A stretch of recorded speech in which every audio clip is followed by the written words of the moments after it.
Olá, irmãos, vamos dar continuidade à leitura do livro de Lucas, capítulo 20. A autoridade de Jesus e o batismo de João. Aconteceu que num daqueles dias, estando Jesus a ensinar o povo no templo e a evangelizar, sobrevieram os principais sacerdotes e os escribas, juntamente com os anciãos, e o arguiram nestes termos: Dize-nos, com que autoridade faz estas coisas? Ou quem te deu esta autoridade? Respondeu-lhes: Também eu vos farei uma pergunta. Dizei-me: o batismo de João era dos céus ou dos homens? Então eles arrazoavam entre si. Se dissermos do céu, ele dirá: por que não acreditastes nele? Mas se disséssemos dos homens, o povo todo nos apedrejará, porque está convicto de ser João um profeta. Por fim, responderam que não sabiam. Então Jesus lhe replicou: pois nem eu vos digo com que autoridade faço estas coisas. A parábola dos lavradores maus. A seguir passou Jesus a proferir ao povo esta parábola. Certo homem plantou uma vinha, arrendou-a a lavradores e assentou-se do país por prazo considerável. No devido tempo, mandou um servo aos lavradores para que lhe dessem do fruto da vinha. Os lavradores, porém, depois de o espancarem, o despacharam vazio. Em vista disso, enviou-lhes outro servo.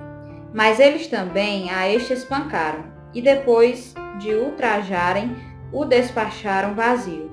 Mandou ainda um terceiro, também a este, depois de o ferirem, expulsaram. Então disse o dono da vinha: que farei? Enviarei o meu filho amado, talvez o respeitem. Vendo, porém, os lavradores arrazoavam entre si, dizendo: este é o herdeiro, matemo-lo, para que a herança venha a ser nossa. E lançando-o fora da vinha, o mataram. Que lhes fará, pois, o dono da vinha? Virá, exterminará aqueles lavradores e passará a vinha a outros. Ao ouvirem isto, disseram: tal não aconteça. Mas Jesus, fitando-os, disse: que quer dizer, pois, o que está escrito?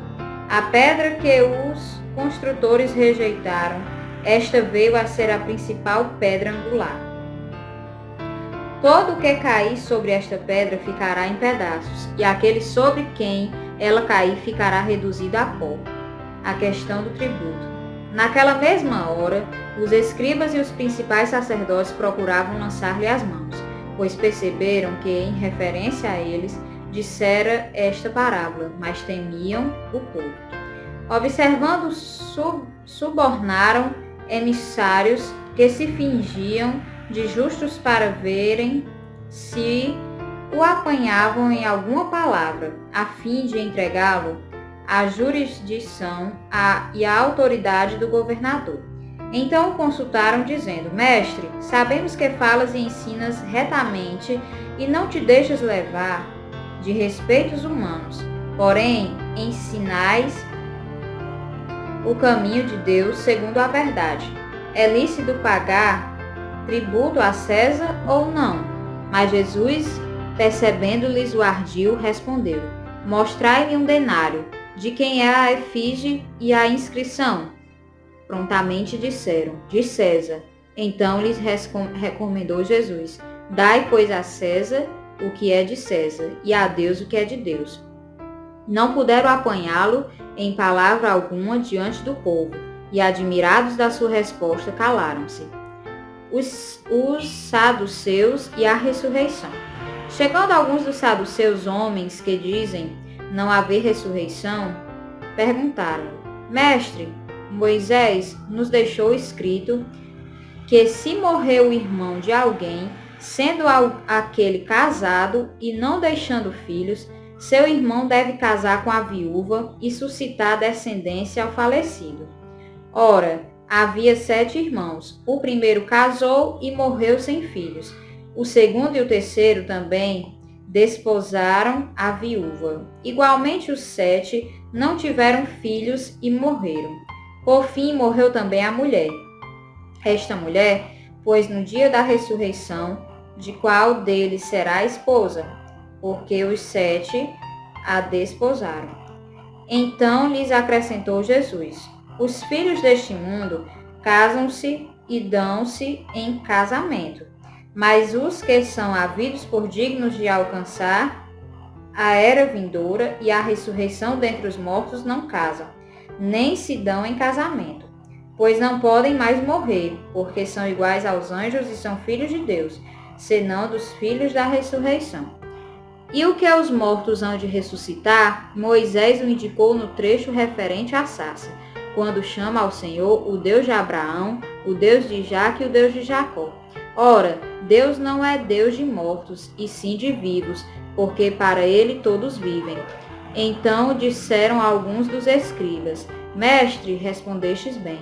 Dali por diante não ousaram mais interrogá-lo. O Cristo, filho de Davi. Mas Jesus lhes perguntou: como podem dizer que o Cristo é o filho de Davi, visto como o próprio Davi afirma no livro dos Salmos? Disse o Senhor ao meu Senhor: assenta-te à minha direita, até que eu ponha os teus inimigos por estrado dos teus pés. Assim, pois, Davi lhe chama Senhor, e como pode ser ele seu filho? Ouvindo todo o povo, recomendou Jesus a seus discípulos: guardai-vos dos escribas, que gostam de andar com vestes talares e muito apreciam as saudações nas praças, as primeiras cadeiras nas sinagogas e os primeiros lugares nos banquetes, os quais devoram as casas das viúvas e, para o justificar, fazem longas orações, e estes sofrerão juízo muito mais severo.